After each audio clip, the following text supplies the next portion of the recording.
Hello and welcome to the XP Log, a daily-ish podcast about my gaming journey.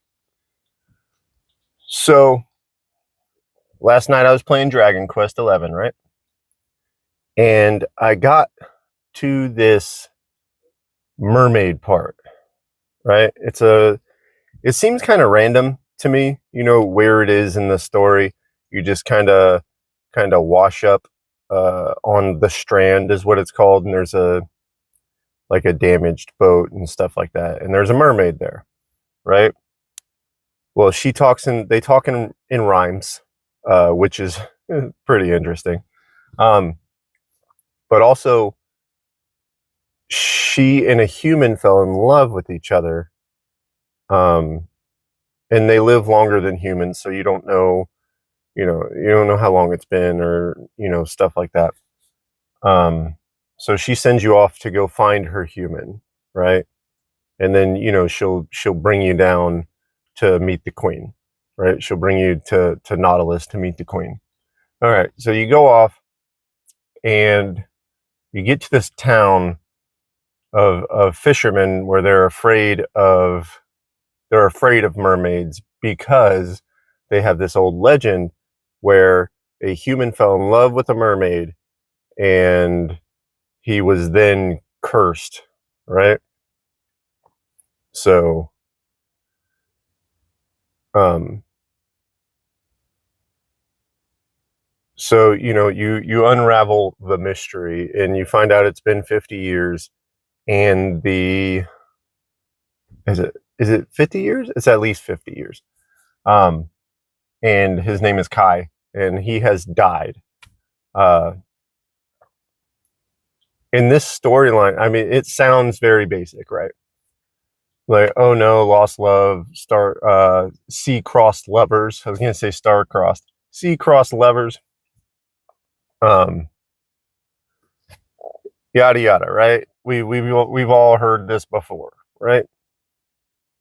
And not that we haven't heard it before, but it gets pretty dark, okay? So, Kai was meant to be wed to the big kahuna's daughter, and he was unhappy. He didn't want that, right? Because he was such an excellent fisherman and stuff. He didn't want that. So he got in a shipwreck, and the mermaid saved him, and they fell in love and all that stuff. None of that's dark, right? None of that's dark. Well, while the mermaid was mending him, the big kahuna's daughter, everybody thought Kai was dead. They even made a grave for him and everything.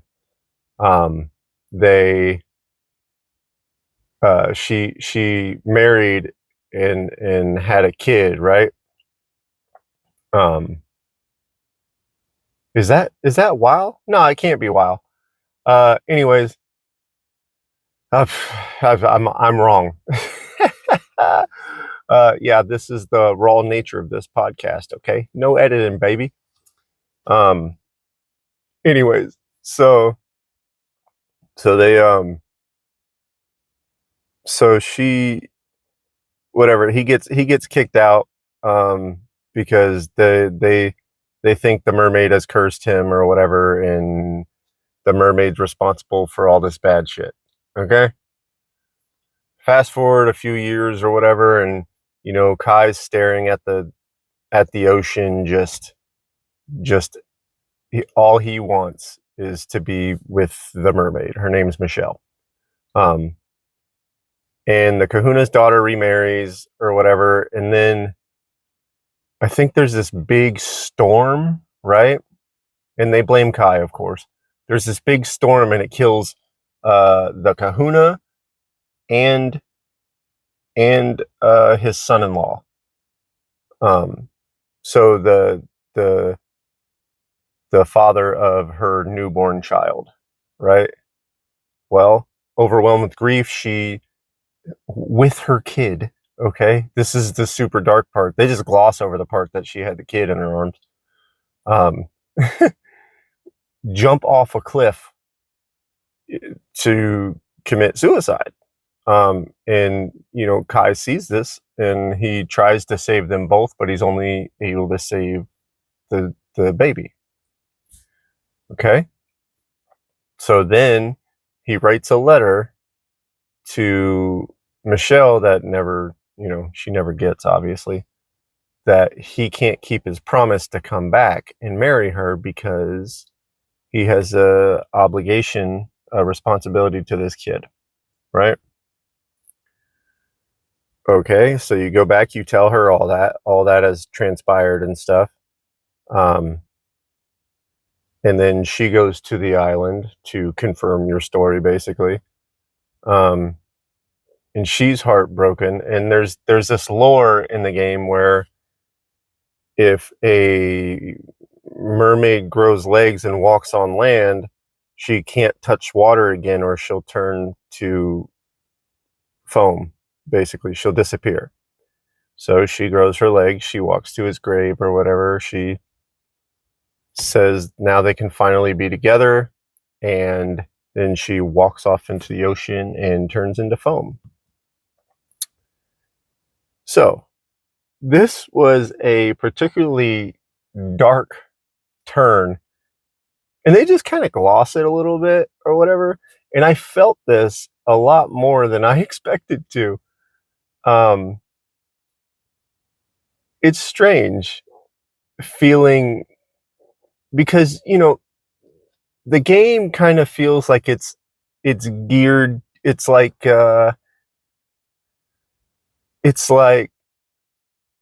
kid Final Fantasy kind of deal. Well, especially with what Final Fantasy has become, because 16 is super duper dark. But it's like kid Final Fantasy. And this took this super dark turn, which they kind of gloss over, I guess, because it makes it easier. And maybe it's a cultural change or something or whatever, with how serious we take certain other things.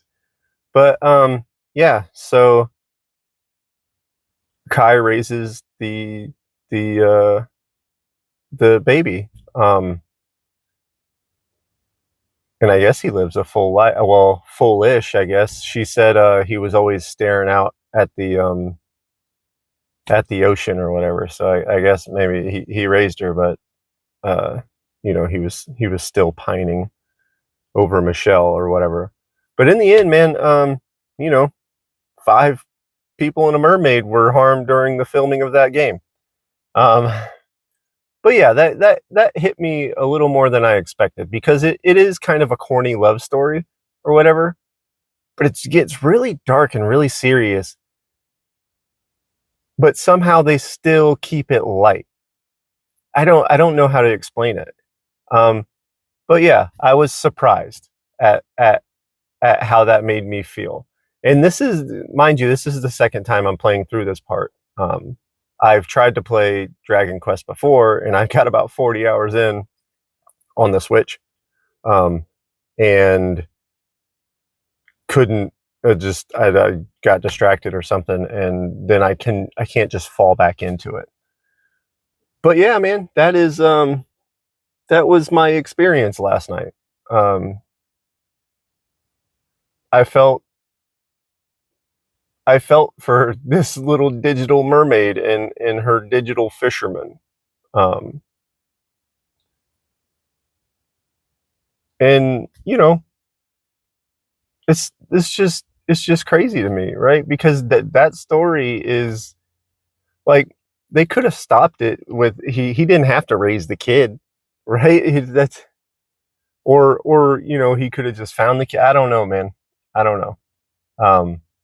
It felt like a super dark turn to me in an otherwise insanely bright, cartoony world. But I guess anime kind of does that, and Dragon Quest takes off of anime. But yeah, that was my gaming experience last night.